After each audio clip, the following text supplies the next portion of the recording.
Hello everyone and welcome back to my channel. Today in this video we're gonna be, I guess not be reviewing, but take a look at the Pokemon 30th Anniversary magazine that has things that I really like about it. Like some questions saying what actually return in Pokemon Horizons, which I really hope that happens or not happen because people are wondering if it's gonna happen or if it's not gonna happen.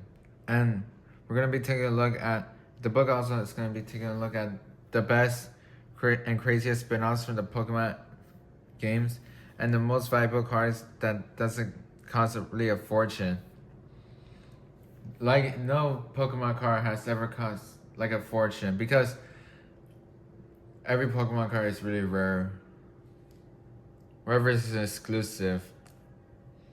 So anyways, let's go ahead and take a look at the book. Now, I'm a little bit worried if I'm going to get copyright for showing pages of the book, like pictures of the book.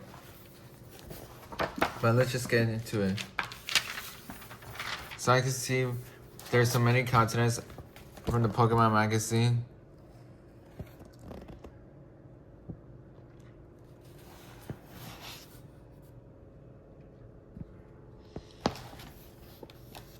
And there's a little description saying, Pokemon Rises may not star Ash Ketchum, but the Netflix series, which just dropped its first season has a fan base that is growing along with the main characters, Roy, Liko, and Dot. Yeah.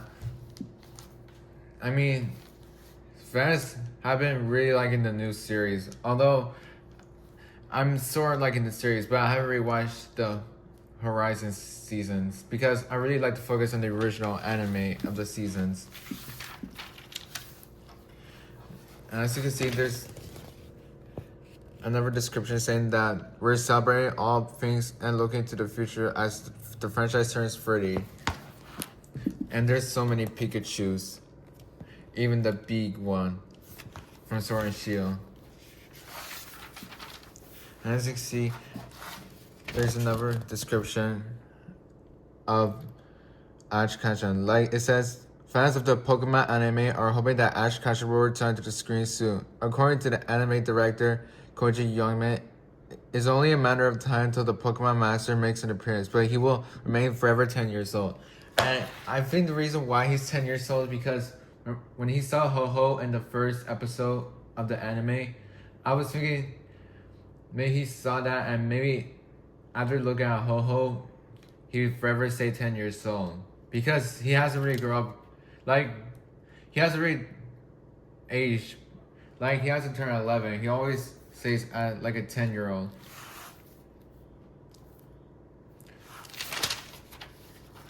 And it's showing the first screenshot from the first episode.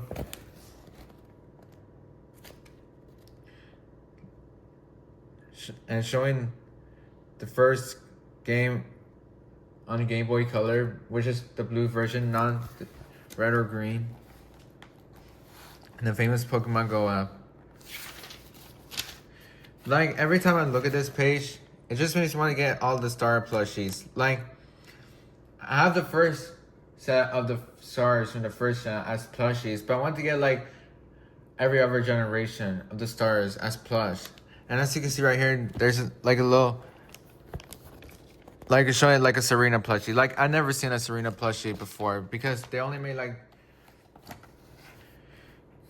all the Pokemon and Ash, but not the other characters, like human characters.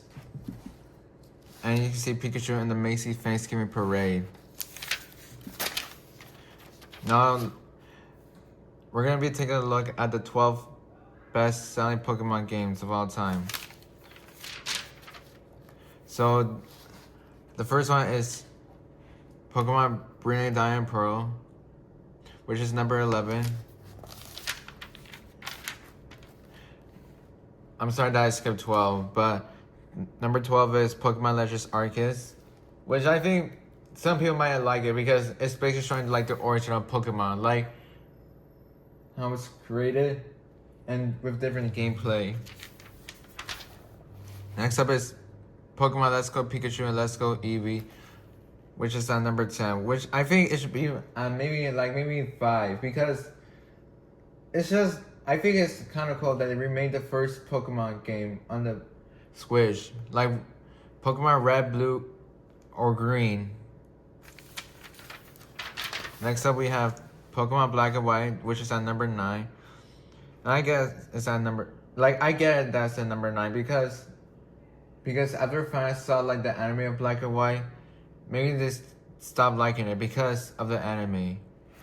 Next up we have Pokemon Ruby and Sapphire, which is at number 8. And then next up we have Pokemon Sun and Moon at number 7. And then at number 6 is Pokemon X and Y, which I think X and Y maybe deserves to be like maybe number 4, because after the anime did well, because it was like the most popular season of the Pokemon anime, because of how Ash was in the anime. I think it deserves to be at number 4. Next up we have Pokemon Diamond Pearl, the original, which is at number 5. And then next we have Pokemon Gold and Silver, which is at number 4. And then for number 3, like Pokemon Sword Shield is at number 3. Yeah, number 3. Because maybe, I don't know if the Journey season of the anime did well. And then next we have Pokemon Star and Violet, which is at number 2. And then Pokemon Red and Green and Blue is at number 1, which I think it deserves to be number 1, because without the first game, we haven't got all the other generations. So what's the best game ever? Some fans say that the first game is best, but it says right here, it says that Pokemon Gold and Silver is the best game. Which maybe I can agree with. And as you can see, it shows like the map of maybe like Kanto and Johto.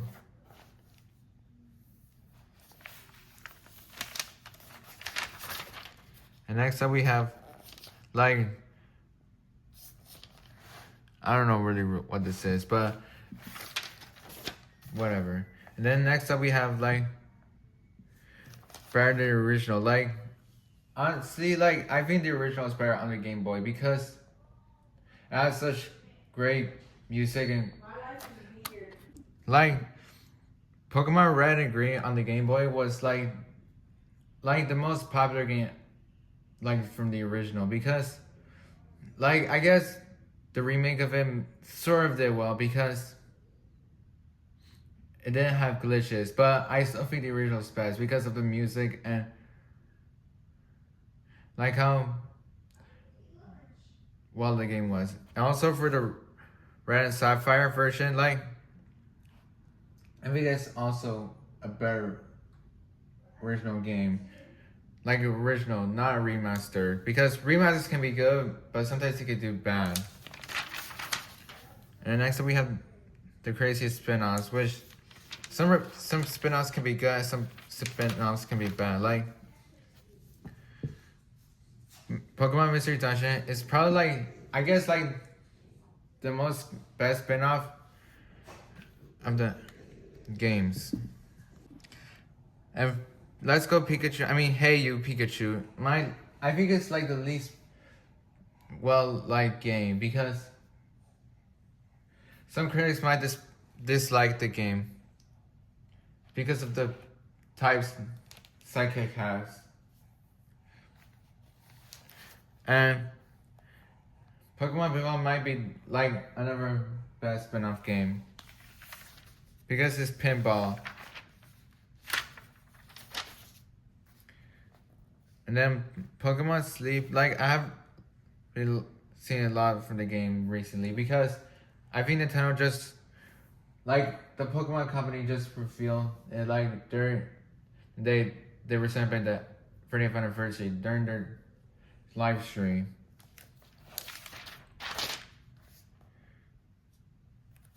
And there's some other pages as well, but I just really want to focus on some pages that I think I really like the most. Although there are some Pokemon that I do like from this page.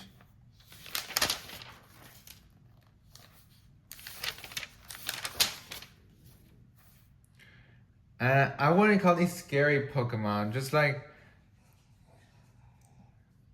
some that are like actually like normal. And of course, you can't forget about Beware, the Pokemon that always saved Team Rocket in the Sun and Moon anime.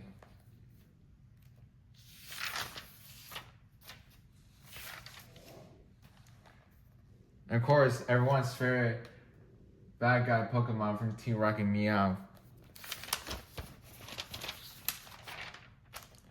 And of course, the live-action Pokemon Detective Pikachu movie. Like, I think the movie is okay because it was the first time Pokemon actually got a live-action movie. And I don't really dislike it too much. And I think the Detective Pikachu movie might have been the first Pokemon movie I've ever seen. And this page is talking about why is Horizon the best Pokemon series ever. Well, I'm amazed because of how different the characters are. Like, not being like how Ash was in the first episode. Like, the main character, Liko, like, she was shy at first because, like, she didn't know how to train a Pokemon or befriend it. So, I guess maybe that's why the Horizon series is the best Pokemon series. And it also talks about how, like, Ash Ketchum never going out. It says right here, it says, Ash Ketchum was the protagonist of the Pokemon anime for 25 seasons, more than 1,000 episodes, and nearly 2 dozen anime features films too. So it's always going to be hard for any new Pokemon series with new characters to top that. But Pokemon Horizons might just be the franchise anime champion. It's not just that there's a different main characters. Free and fact, Liko, Roy, and Dot share the same spotlight. Horizon is very different types of Ashes.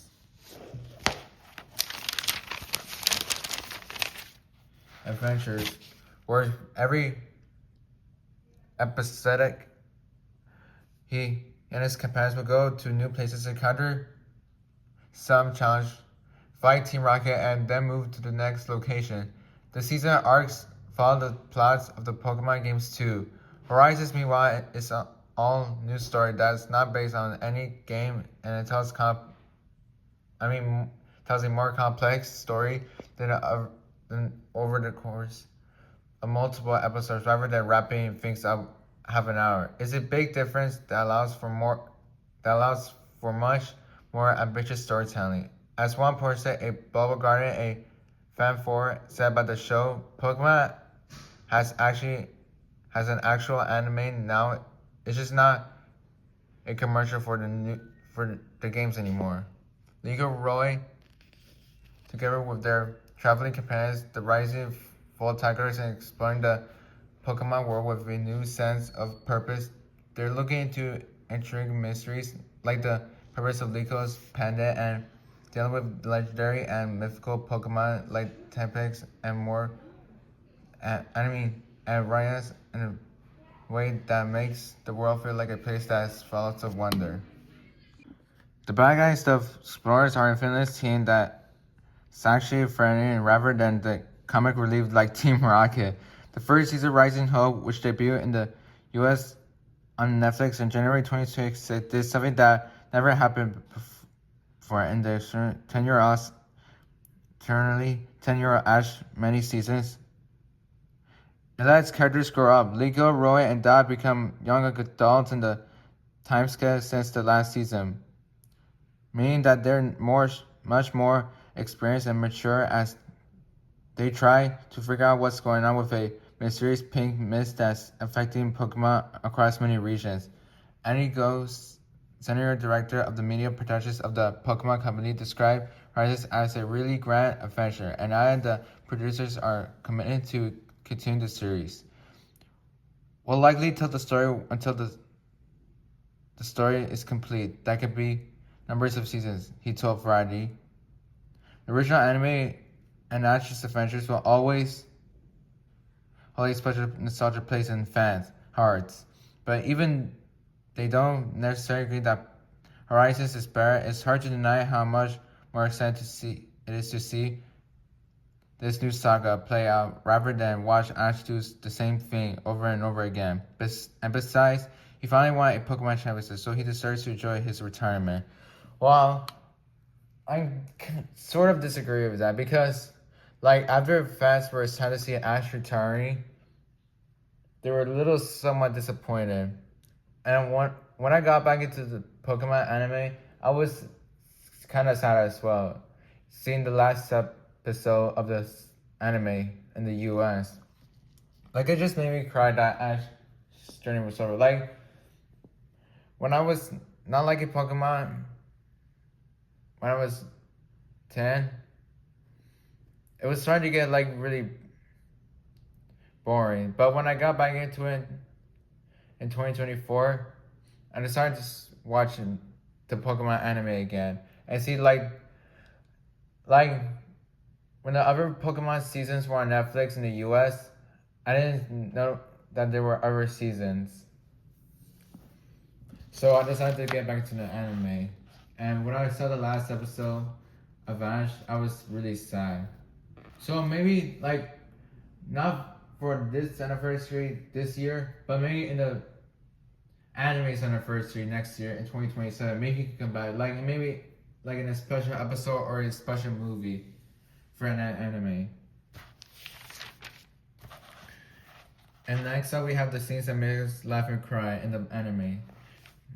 So for this one, it talks about Metapod versus Metapod, where Ash meets a samurai in the 4th ever episode of the series, and they get into a battle where they both end up staying on their manpower. However, the bug type only knows one move.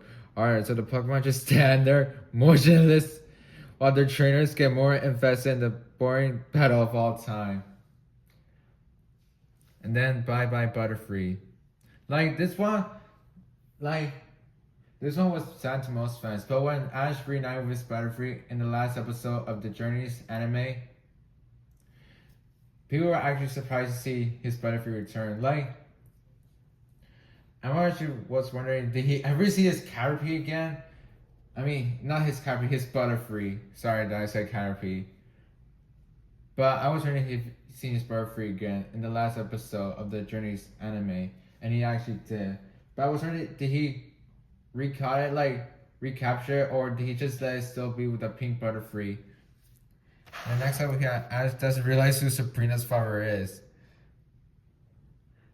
And it says Ash has trouble finding Sabrina, the scary Starvation gym leader who has forbidden powers in season 1, where he meets a man offering him advice. It's obvious to everyone watching that this person is Sabrina's dad.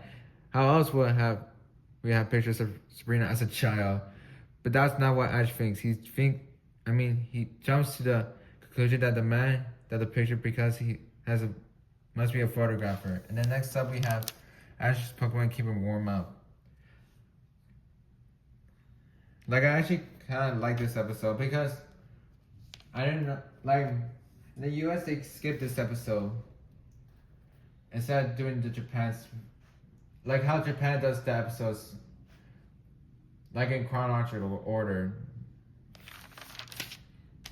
And then next up, Pikachu loves ketchup. I was wondering, why does Pikachu love ketchup? It's just a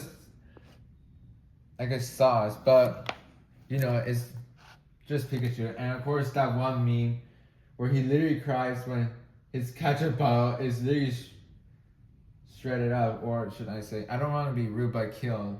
And then that Pikachu where he's crying over his loss of his ketchup bottle is just so funny. And then next up we have Ash dies, which is this was the first time we ever see Ash die in the Pokemon anime, specifically in Mewtwo Returns, where he's literally turned to stone, and that Pikachu literally does all he can to make sure that he can come back alive by using Thundershock. And then next up we have Jessie does her own battling. It says, normally trainers let their Pokemon do the fighting, but in the 8th episode of the Ruby and Sapphire anime, Jessie uses her own Fury Strikes and Mega Kick to beat up a Slivery Swiper and catches it with a Pokeball after it bites a chunk of her hair. That seems like, I don't want to be rude, but that seems like Pokemon abuse. Because it's not the fight like that Cyber's fault. Like, it literally just came out of nowhere. And then she literally uses her hands to literally swipe the swiper's face and use Mega Kick to literally beat up a Pokemon. Like, that seems like a little bit of Pokemon abuse. Sorry if I'm saying abuse, but I'm just saying that. And then next up we have Empress Ash. Ash and his friends are stuck in a haunted house in the XY episode until Bonnie discovers it's actually a little psychic Esper and spooking during the spooking. The Pokemon is looking for the old lady who's used to be the to it, but at the end of the episode, Esper learns that she died and goes to the cemetery to pay its respect. The lady's granddaughter says that Esper is welcome to visit the house of any time, though it's a pagan moment. And then next up we have Evil Togepi. While most Togepi are sweet like edgy Pokemon, this Togepi is a memorable Diamond Pearl episode is evil. For exposure reason, this malicious Togepi jellyfish torments Ash and his friends inside a trainer tower and is a who to watch a devious version of a Pokemon that fans are most used to see snuggling with Misty.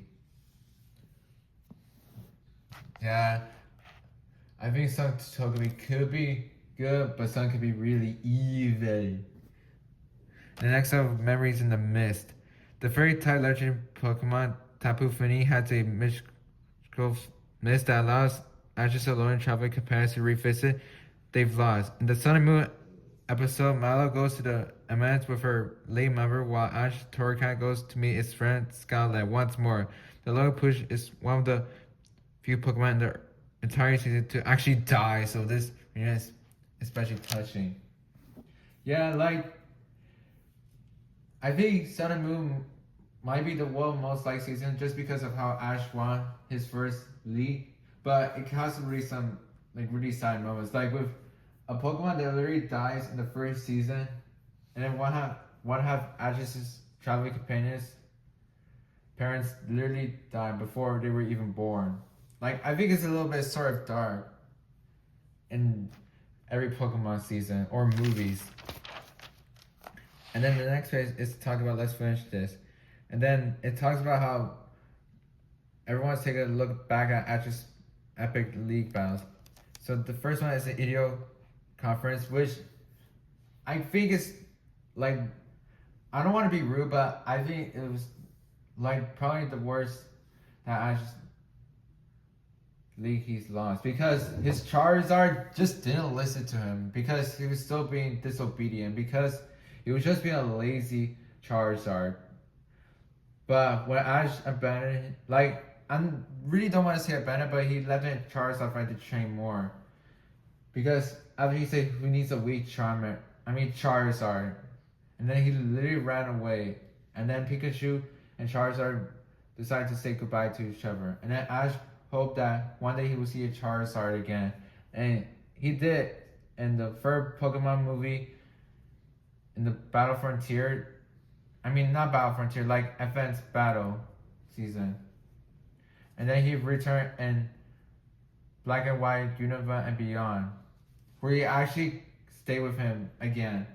Like, not go back to Charizard Valley, but actually stay with him. Like, he stayed back at Professor Oak's lab. And next up, we have his Orange League champion. Like, the first championship he's ever won, not counting the Alola League or the Galar League.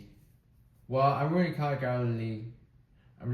I just wanted to say Galar League because the Master State Tournament, it's a fine name, but I just prefer Galar League. And then next up we have the Silver Conference. That's the top 8, which is from Master Quest. Where Ash literally won. He actually won by defeating Gary. And then Gary decided to start respecting Ash more because he was much of a annoying rival that gave Ash a really stressful time because of how he kept on calling him a loser. But when he finally defeated Gary during the Silver Conference, I think Gary got what he deserved because I didn't really like Gary in the first season because he was pretty much annoying to me. But when he started to be more respectful to Ash, I kind of liked it a lot more. The next up we have Leader of the Conference, which is like Ash almost won the Sinnoh League, where like it says perhaps the most unfair tournament Ash was in.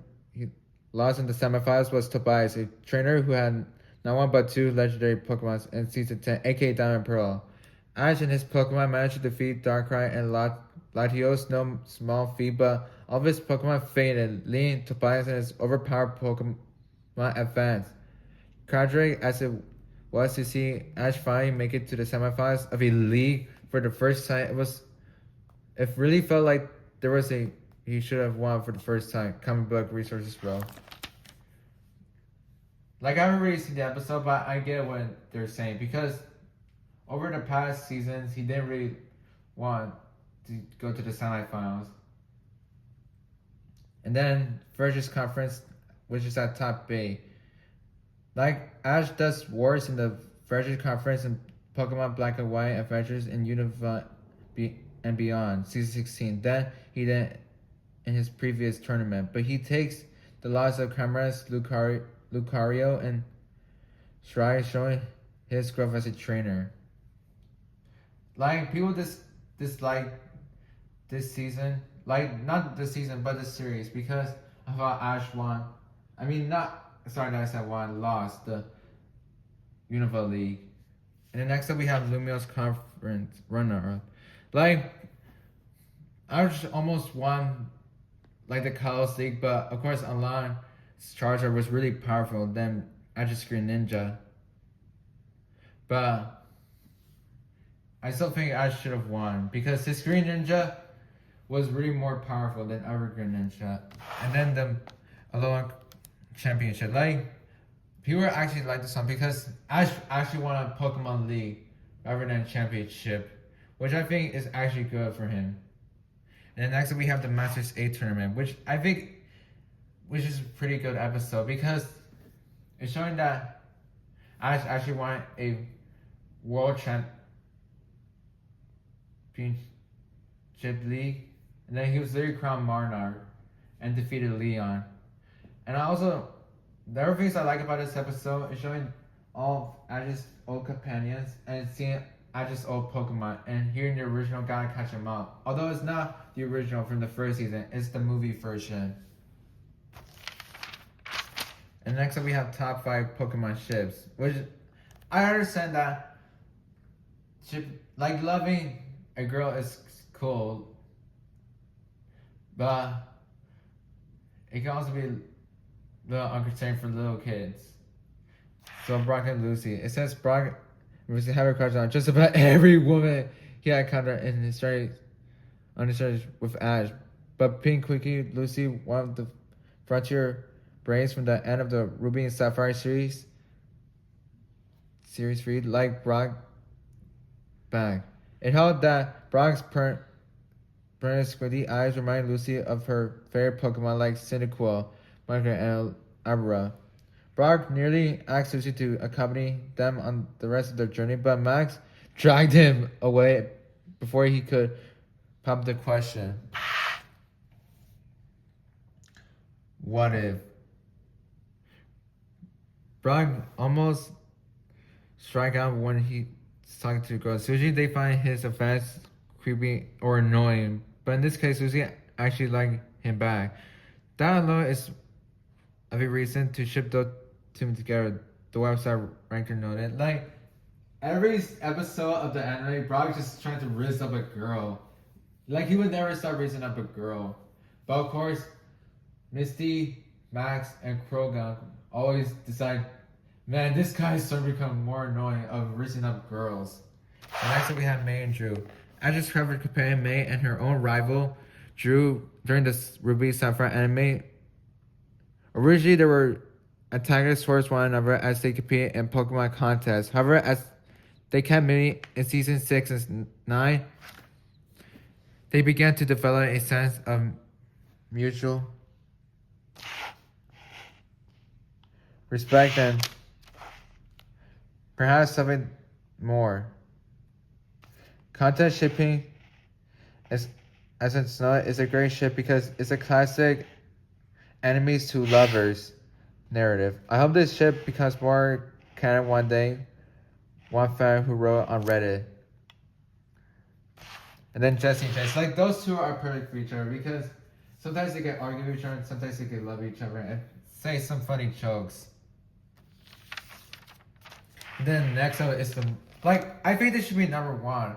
Or these two should be number 1. Because Ash and Serena really go hand in hand. Because, no doubt, Serena in the X and Y series, like, really loved Ash the most. And was worried that some other girls would take Ash instead.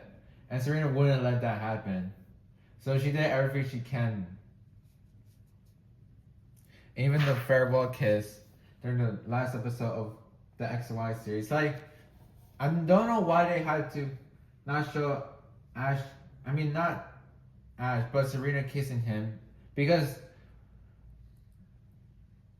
they show kissing sometimes in the old episodes of the anime. So I don't know why they had to concern that in this episode. And then Ash and Misty. Like, I think those two are perfect for each other. Because know that in the first episode, Ash took Misty's bike. And then Misty literally annoyed Ash by telling him that he owes her a new bike. Like, Misty would never let that go. And then in the last episode of the Johto season, he actually did that. Like, actually got her a bike. And sometimes she will always come back. Like, in the Advent season, she did come back. And then in the Sun and Moon, she did also came back as well. So I think those two are perfect for each other. And then why we love Pokemon Orange page. Like, I think it's kind of cool seeing it in stop motion because stop motion started to become like a very most popular thing over the years. So I'm not gonna really talk about it, but I get why. Like, I sort of like it because it's stop motion and all. And then next up we have Pokemon cards that sell stories. Like, Pokemon cards become the most popular thing over the years. Way it started when it was first released, and then the school banned Pokemon cards because people were always trained on, and the school did not allow it. So they decided to ban Pokemon cards forever. Like, there's never wrong with exchanging cards, but it can also mean stealing from other people who officially bought them. So I guess see why they decided to ban Pokemon cards. And the most valuable common cards are the Caterpie one, this energy card, the Squirtle one, the Charmander one, and the Pikachu one. And the next one we have like the Red Cheeks Pikachu card. Like, no doubt this Pikachu was like the mascot before it was redesigned.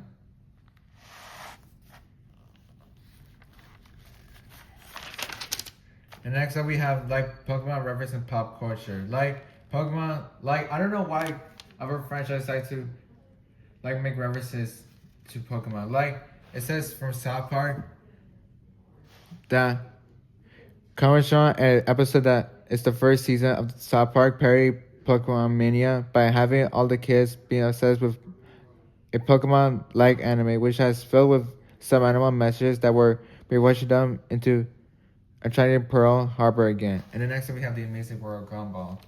It says that Gumball needs a battle through a cursed video game console in this season 5 episode, but his path is blocked by a bush just like in the early Pokemon games. In another episode, Banana Joe wears a Pikachu for Halloween. Yeah, I can see why they're referencing that because of the text box that's always used in Pokemon games. Next up we have like The Simpsons in the season 28 episode, looking for Mr. Goodbar, essentially spoofs Pokemon Go by having Homer and other adults playing a Pokemon mobile app called Pikimi Get.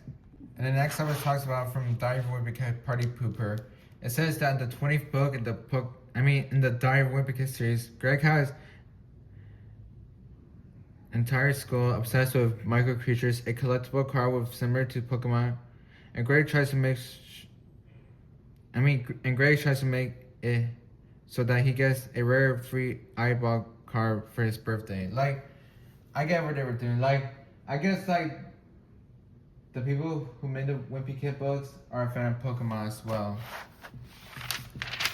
And it also talks about the most popular Pokemon of all time. And at number 10 is Greninja. Like, it says the final form of Pokemon X and Y's water type starter Pokemon is unquestionably a fan favorite. Greninja, who is the most popular enough to be one of the Pokemon that is playable in Super Smash Bros., has a sweet ninja-like design and it's very capable of battle. And number 9 is Umbreon, and number 8 is Piplup, number 7 Eevee, which I think Eevee should be on number 3 because Eevee is the most well-liked Pokemon.